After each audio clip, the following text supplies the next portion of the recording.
Welcome back, brothers and sisters. I am Braden. This is Langley Outdoors Academy, and thank you for stopping by. All right, guys, so what we're going to talk about tonight is, I'm sure, shocker of all shocks. Would you believe that the U.S. attorney in New York has now jumped onto a lawsuit from the state of New York against ghost gun manufacturers, which is not really a big surprise. However, what is a big surprise is they've now considered everything in a weapons parts kit as a firearm. That includes things like triggers and firing pins and innocuous objects across the board. This is incredibly important because as the details come out across the nation around the ghost guns, around the reclassification, redefining of firearm, this is where they're going to get in trouble, and this is another nail in the coffin, and I cannot wait to hear what you guys think in the comments field below. I'm going to say a quick word from our sponsor, SDI, who has brought all the videos for you this week, and then we're going to hit it, and again, I can't wait to read your comments down there. Now, I know a lot of you out there like to repair and modify your own guns. If you're looking for a way to take your hobby to the next level, Sonora and Desert Institute can help. The online programs at SDI cover armorers courses, gunsmithing, ballistics, woodworking and finishes, shooting, sports management, and more. Plus, all the tools and materials are delivered directly to your door. There's never been a better time to jump into an industry that you can actually love, so what are you waiting for? There's a link in the description box below, and thank you so much to SDI for making the content this week possible. But my brothers and sisters, we are going to go through two pieces here. First, I'm going to show you what the federal government has now said classifies as a firearm in an actual lawsuit from New York against a bunch of manufacturers. Then I'm going to remind you about what's happened across the board, particularly in Texas, where these exact same points of contention are being litigated and they're going in the opposite direction. The inconsistency here is the linchpin of the entire thing. Let's get into it. I cannot wait to hear what you guys think, as I mentioned. U.S. government backs New York lawsuit against ghost gun sellers. Now, this came out yesterday. Okay? The important thing, before I dive into the details, I want to remind you of the tactical machining cases. Everything is linked down there if you want to watch the previous video for more detail. This is a situation where a TRO was granted by a judge in Texas against the federal government. They basically said, hey, you can't make this company stop selling legal parts because you have not proven your point. In fact, they came back 2 weeks later and said, you know what? Actually, also customers are included in this injunction. The left is getting injunctions all over the place because they're so inconsistent, and it's clear and painfully obvious they're infringing upon the rights and exceeding their authority. That's the backstory. Now, listen to what's happening in New York. Man, I cannot wait to see these comments. New York from Reuters.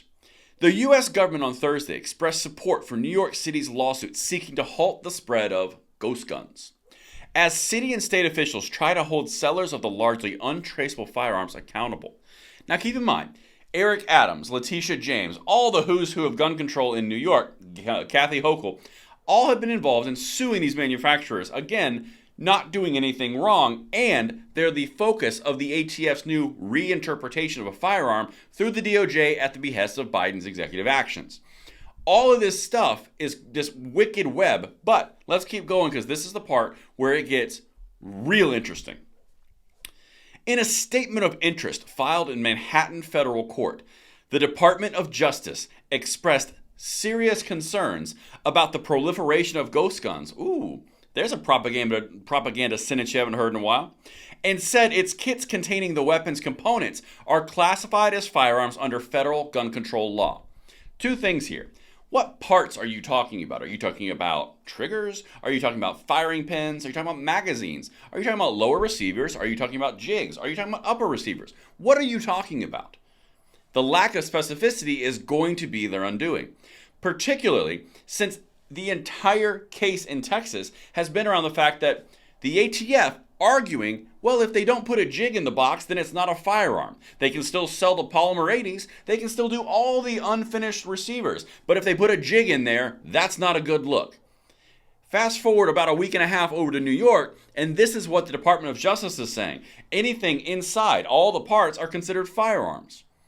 You can't have all firearms or the pieces in one, and then on the other one they say, no, that's not a firearm. The inconsistencies are horrible. The ATF in the Texas case even said, it's clear as day on our website that this is not a firearm. It's laughable the ineptitude. But let's keep going because there's so many things. Quote, ghost guns are a major contributor to the ongoing plague of gun violence, U.S. Attorney Breon Peace in Brooklyn said in a statement accompanying the filing, which U.S. Attorney Damian Williams in Manhattan also signed. We've got 2 U.S. attorneys saying that all the parts here are now firearms.